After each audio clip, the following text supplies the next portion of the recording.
ऋतिक, आपका भी शुक्रिया इस जानकारी के लिए। इस बीच एक और बड़ी खबर आपको बता दें, पश्चिम एशिया में जारी तनाव के बीच भारत के लिए एक राहत की खबर सामने आई है।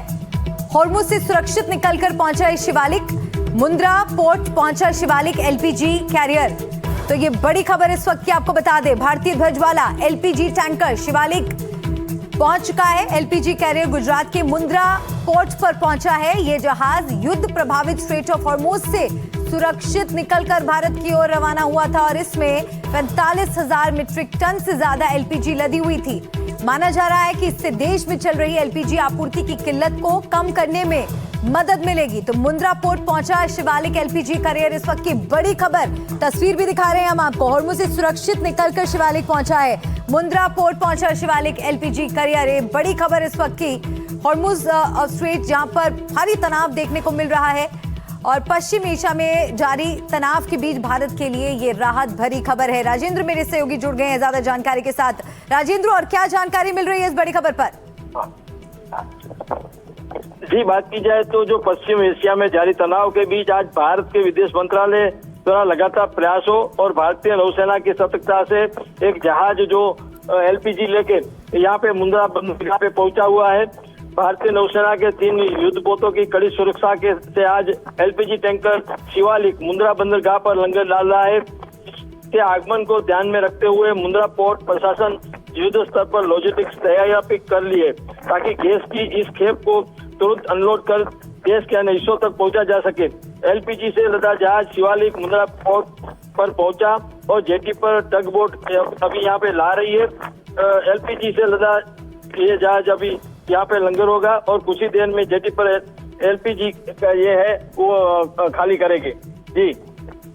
जी, आपका बहुत शुक्रिया राजेंद्र। तो मुंद्रा पोर्ट पहुंचा शिवालिक एलपीजी कैरियर, जानकारी राजेंद्र दे रहे थे। बहुत महत्वपूर्ण ये भारत के लिए माना जा रहा है। बहुत एक राहत की भी खबर है क्योंकि स्ट्रेट ऑफ हॉर्मुज से गुजर रहे तमाम जहाज इस वक्त खतरे में हैं। जिस तरह से युद्ध भीषण होता जा रहा है, आज 17वें दिन भी लगातार जो वार पलटवार हो रहे हैं, उस बीच भारत का ये जहाज सुरक्षित पहुंच जाना ये बड़ी बात है। और जिस तरह से किल्लत यहाँ पर देश भर में कई हिस्सों में देखने को मिल रही है, उस किल्लत से भी राहत मिलती हुई अब नजर आ रही है। 45,000 मीट्रिक टन एलपीजी लेकर ये पहुंचा है। एलपीजी की किल्लत पर बड़ी राहत की ये खबर मानी जा रही है। राजेंद्र, और भी क्या जानकारी आपके पास? क्या इस तरह के और भी जहाज हैं भारत के जो इस वक्त स्ट्रेट ऑफ हॉर्मुज में मौजूद हो? जी, अभी तो कोई सरकारी जानकारी तो नहीं मिली है, मगर और एक जहाज जो नंदा देवी है वो भी आने वाला है। वो शायद कल या परसों और या कंडला पोर्ट या तो वाइनर पोर्ट पे ये बंदरगाह पे जाएगा और ये खाली वहाँ पे होगा, ऐसा जानने को मिला है।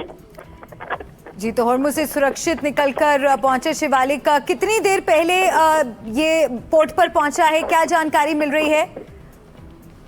अभी ही पहुंचा है, आधे घंटे पहले ही पहुंचा हुआ है और अभी ये दिखा जा रहा है तो वो अभी करीब 15 से 20 मिनट या तो आधा घंटे तक ये जहाज लांगरेगा और फिर वो लॉजिस्टिक होके टैंक में खाली होगा और आगे उसकी व्यवस्था वितरण व्यवस्था की जाएगी।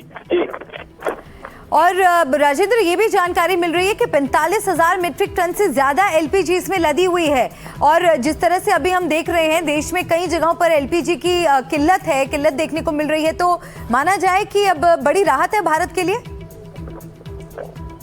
जी, बिल्कुल कहा जाता है कि इतना इसी वजह से उसकी जो वितरण व्यवस्था है जहाँ पे बहुत जरूरत है वहाँ पे पहुंची जाएगी। इस तरह के और भी जहाज आएंगे तो अभी थोड़ा थोड़ा हो गया ये एलपीजी की जो खपत है वो पूरी हो जाएगी। जी राजेंद्र, तो देखिए आप बने रहिए हमारे साथ। इस बीच हम दर्शकों को तस्वीरें भी दिखा रहे हैं। ये बड़ी खबर है और अहम खबर है भारत के लिए। अब एक बड़ी राहत की ये खबर है क्योंकि देखिए जिस तरह से पश्चिम एशिया में युद्ध के बाद जो हालात बने हुए हैं उसका प्रभाव कहीं ना कहीं भारत पर भी देखने को मिल रहा था। खासतौर पर एलपीजी की किल्लत की जो खबरें, जो जानकारियां सामने आ रही थी, देश के कई हिस्सों में लोगों को इन तमाम परेशानियों से दो चार होना पड़ रहा था। ऐसे में इस जहाज का यहाँ पोर्ट तक पहुंचना एक बड़ी राहत की बात है। मुंद्रा पोर्ट पहुंचा है शिवालिक एलपीजी कैरियर। इसमें 45,000 मीट्रिक टन से ज्यादा बताया जा रहा है कि एलपीजी मौजूद है। मुंद्रा पोर्ट पहुंचा है शिवालिक एलपीजी कैरियर। हॉर्मुज से सुरक्षित निकलकर शिवालिक पहुंचा है। ये बड़ी खबर इस वक्त की।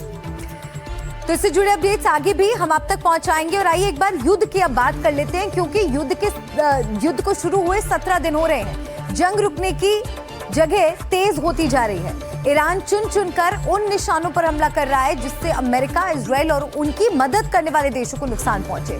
एक बार फिर दुबई के इंटरनेशनल एयरपोर्ट पर हमला हुआ है। दुबई में मौजूद आर्थिक ठिकानों पर ईरान के ड्रोन पिछले दिनों लगातार गिरे हैं। ईरान ने इजराइल पर हमलों के लिए अब नई मिसाइलें और ड्रोन्स निकाले।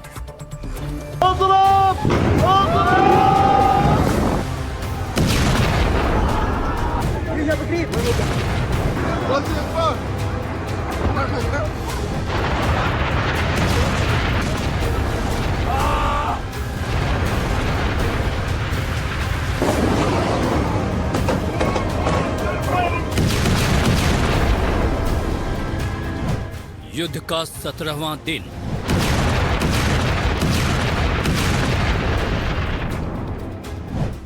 खाड़ी देशों में ईरान के हमले।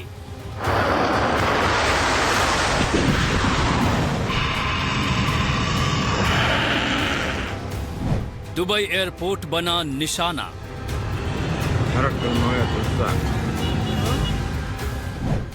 अमेरिका ने हमले किए तेज।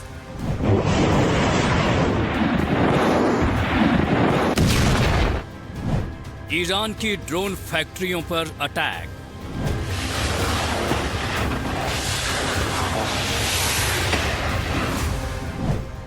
युद्ध की भयावह तस्वीरें।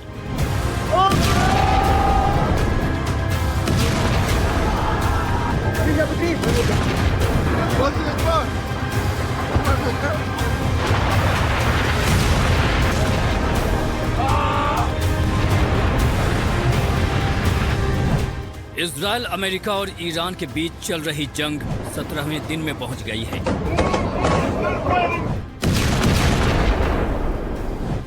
जहां अमेरिका के ईरान पर हमले लगातार तेज हो रहे हैं, तो वहीं ईरान भी जवाबी हमले करने से पीछे नहीं हट रहा है।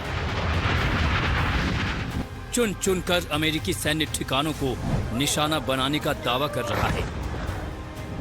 ऐसे में हर दिन ये युद्ध और भी खतरनाक होता जा रहा है और इससे जुड़ी डरावनी तस्वीरें सामने आ रही हैं।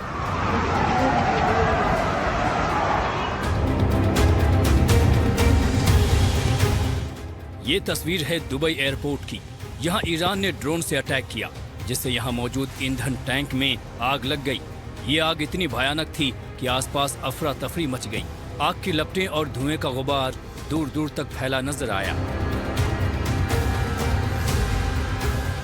ड्रोन हमले के फौरन बाद दुबई सिविल डिफेंस की टीमों ने तुरंत मौके पर पहुंचकर आग पर काबू पाया। गनीमत रही कि इस हमले में कोई हताहत नहीं हुआ। इस हमले के बाद दुबई सिविल एविएशन अथॉरिटी ने यात्री और स्टाफ की सुरक्षा को ध्यान में रखते हुए दुबई इंटरनेशनल एयरपोर्ट पर उड़ानों को अस्थायी रूप से निलंबित कर दिया। ये कदम एहतियातन उठाया गया ताकि सुरक्षा को देखते हुए किसी भी तरह के नुकसान से बचा जा सके।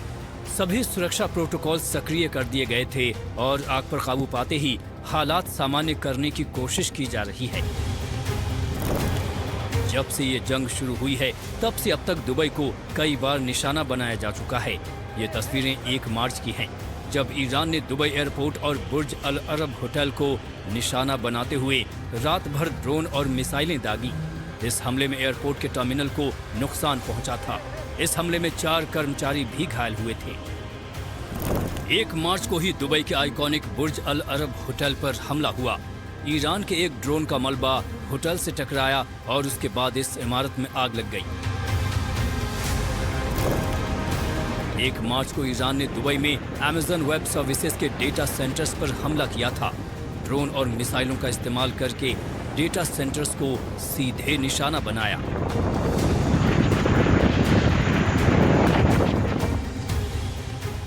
बारह मार्च को ईरान ने दुबई के क्रीक हार्बर पर हमला किया। ड्रोन के टकराने से टावर के ऊपरी हिस्सों में भीषण आग लग गई और इमारत के बाहरी हिस्से को काफी नुकसान पहुंचा। ईरान अब तक कई बार दुबई इंटरनेशनल एयरपोर्ट को निशाना बना चुका है। इस एयरपोर्ट की खासियत ये है कि ये दुनिया का नंबर 1 एयरपोर्ट है। सबसे व्यस्त एयरपोर्ट्स में से एक माना जाता है। इसका टर्मिनल 3 सबसे बड़ी इमारतों में से एक है। कनेक्टिविटी की बात करें तो यहाँ 100 से ज्यादा एयरलाइंस हैं। एयरपोर्ट के अंदर ही 5 स्टार होटल मौजूद है। ये एयरपोर्ट एक ग्लोबल हब माना जाता है। ये एयरपोर्ट यूएई की अर्थव्यवस्था का एक बड़ा स्तंभ है। इस लिहाज से ईरान के निशाने पर दुबई इसलिए भी है ताकि वो विश्व स्तर पर अपने हमलों को लेकर ध्यान खींच सके।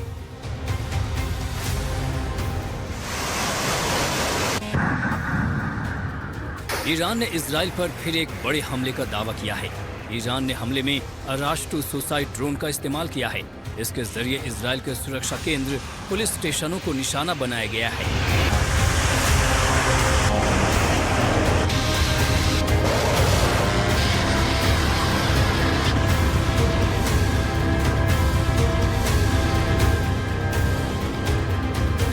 ये तस्वीरें बगदाद की हैं, जहां अमेरिकी के विक्टोरिया बेस पर ईरान ने मिसाइल हमला किया।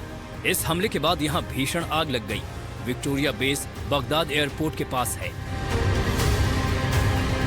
ये तस्वीरें तेल अवीव की हैं, जहां ईरान ने मिसाइल से हमला किया है। ईरान ने इजरायली इंटरसेप्टर को चकमा दे दिया।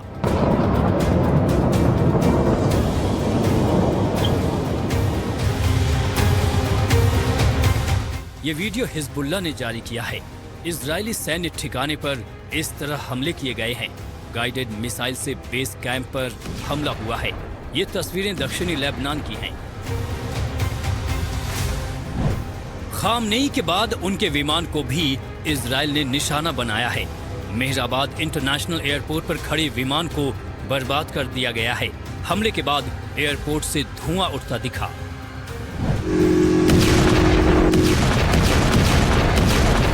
अमेरिका, इजराइल और ईरान के बीच इसी तरह से हमले जारी हैं।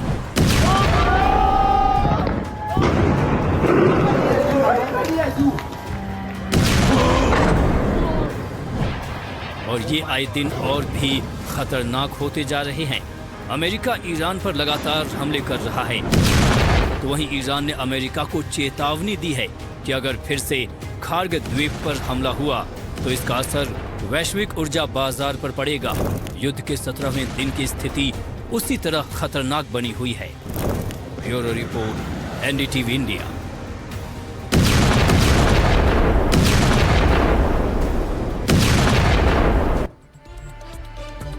ईरान ने कहा था कि जैसे जैसे दिन आगे बढ़ेंगे वो अपने घातक हथियार निकालेगा।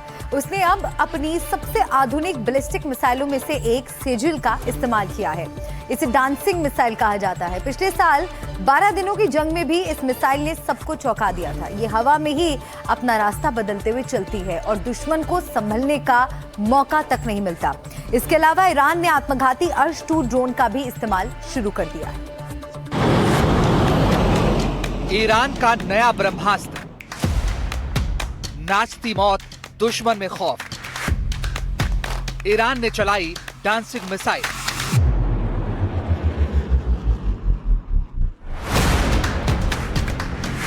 एक ऐसी बैलिस्टिक मिसाइल जो आवाज की रफ्तार से 5 गुना तेज उड़े और हवा में उड़ते ही तेजी से अपना डायरेक्शन बदल दे। किसी को समझ ही नहीं आए कि वो जा कहां रही है और किस ठिकाने को बर्बाद करेगी। ऐसी मिसाइल जिसे मिसाइल डिफेंस सिस्टम भी देखकर हैरान रह जाए।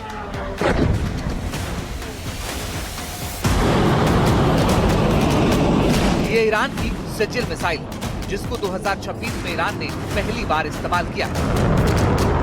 पिछले साल 12 दिनों की जंग में ईरान की मिसाइल देख दुनिया चौंक गई थी। इजराइल और अमेरिका के पास इसका कोई तोड़ नहीं था।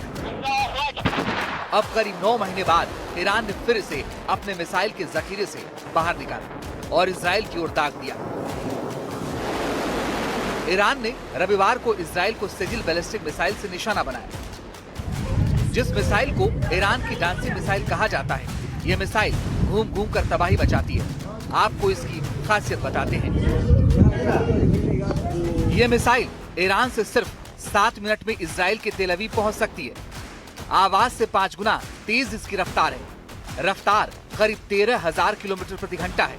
इसकी रेंज 2000 से 2500 किलोमीटर के बीच है। इसका वजन करीब 23,600 किलो है।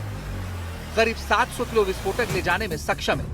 इस मिसाइल को ट्रैक करना और हवा में नष्ट करना बेहद मुश्किल काम है।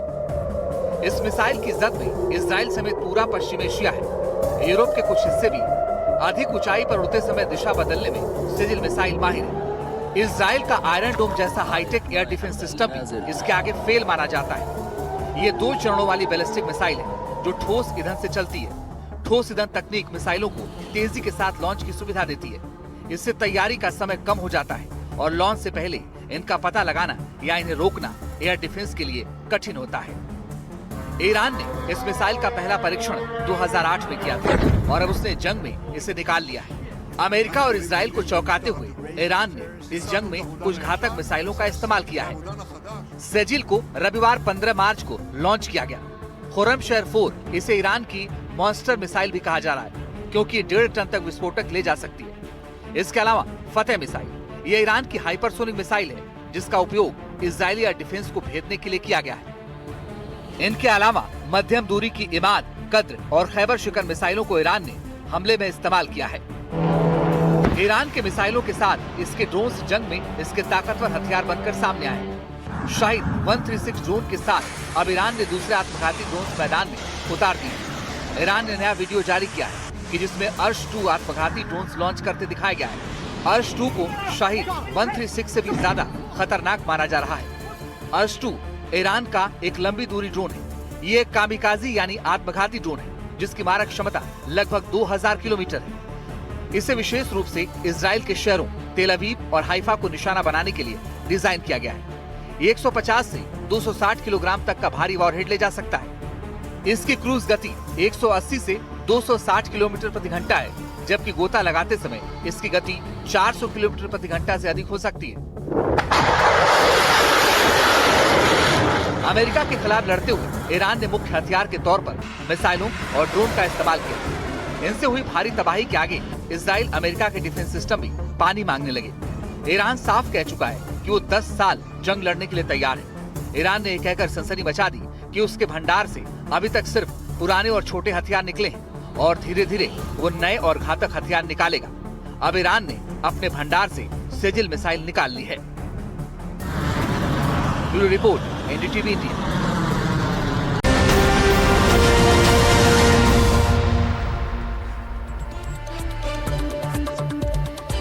देख रहा है इंडिया में, एक बार फिर से आपका स्वागत है। ये खबरों के सफर में बढ़ते हैं आगे। बात युद्ध की कर रहे हैं। इस युद्ध में अफवाहों का बाजार भी खासा गर्म है। दोनों तरफ से बड़े बड़े दावे किए जा रहे हैं। खबर फैली कि इजराइल के पीएम नेतन्याहू मारे जा चुके हैं, तो वहीं ईरान के नए आयतुल्ला के बारे में भी अटकलों का बाजार गर्म है। ये खबरें आ रही हैं कि उनका रूस में इलाज चल रहा है। इस बीच एक वीडियो नेतन्याहू के सोशल मीडिया अकाउंट पर जारी किया गया जिसमें वो कॉफी शॉप में दिख रहे हैं और बता रहे हैं कि मैं अभी जिंदा हूं।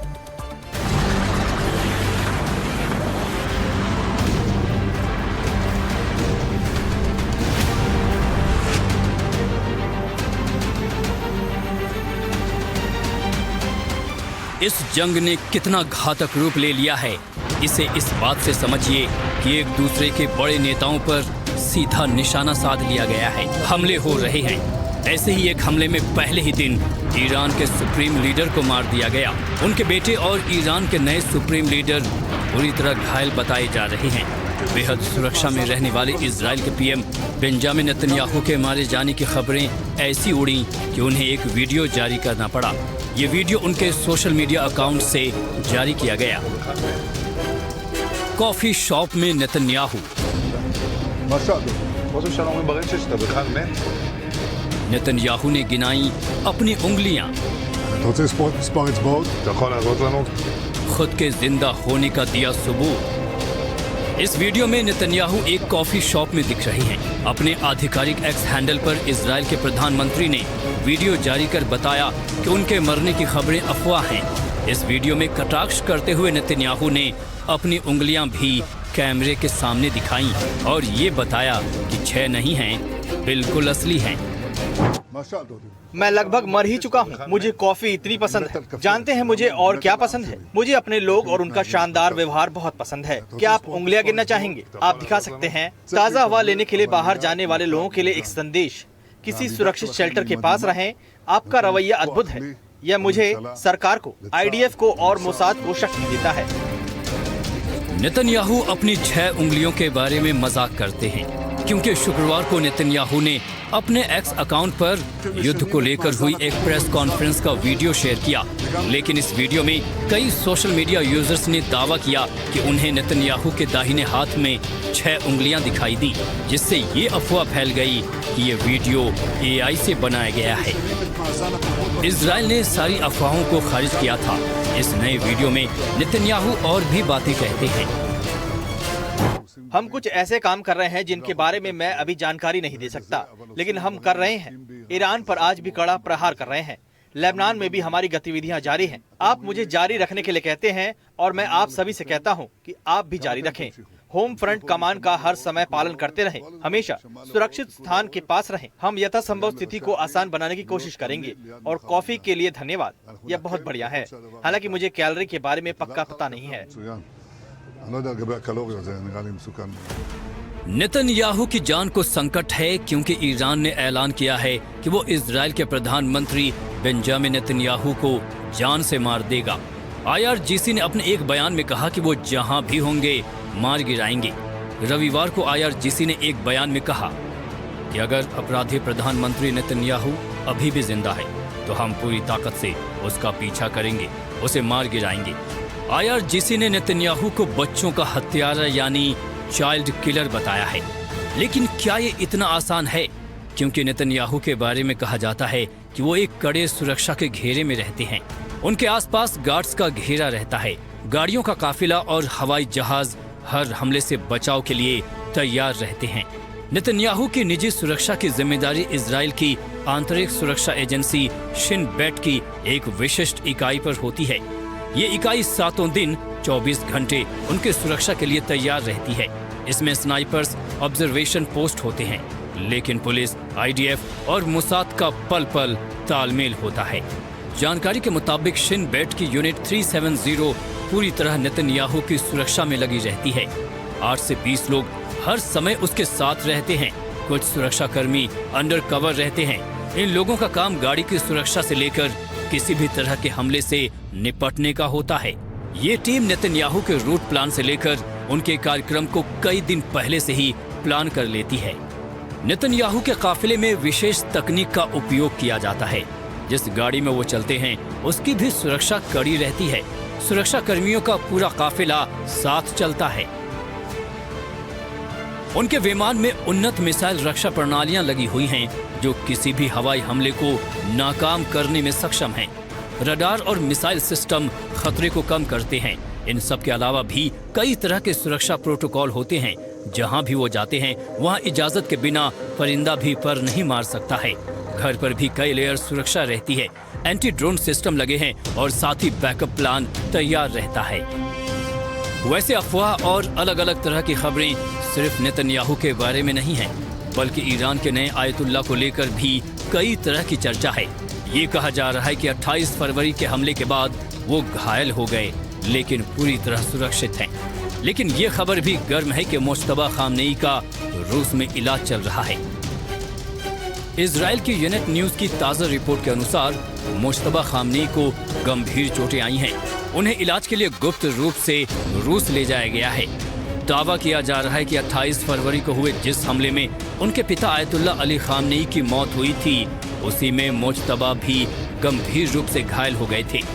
तो वहीं कुवैती समाचार पत्र अल जरीदा में सूत्रों के हवाले से रिपोर्ट में कहा गया है कि मुश्तबा को एक रूसी सेना के विमान के जरिए तेहरान से मॉस्को ले जाया गया।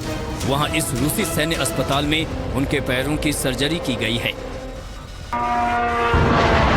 जंग में हर तरह के पैतरे अपनाई जाती रही हैं।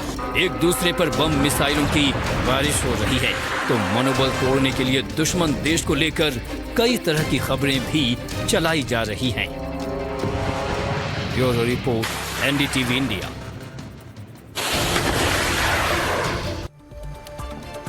इस जंग के चलते एक ऐसे संगठन के भविष्य पर खतरा खड़ा हो गया है जिसका अध्यक्ष एक तरह से अमेरिका ही है।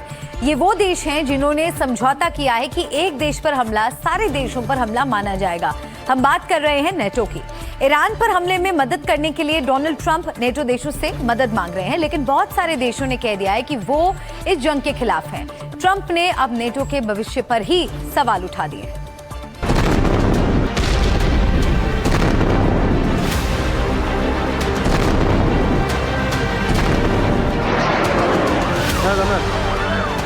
नेटो पर आग बबूला ट्रंप।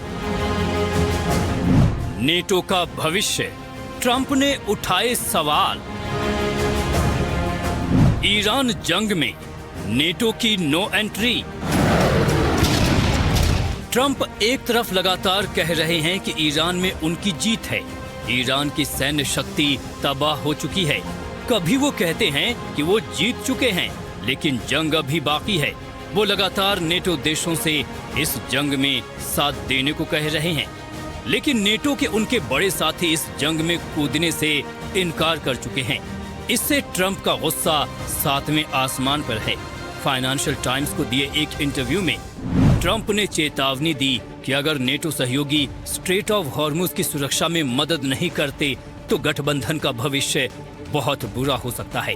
ट्रंप ने कहा कि लाभ उठाने वाले देशों को स्थिरता सुनिश्चित करने में सक्रिय भूमिका निभानी चाहिए।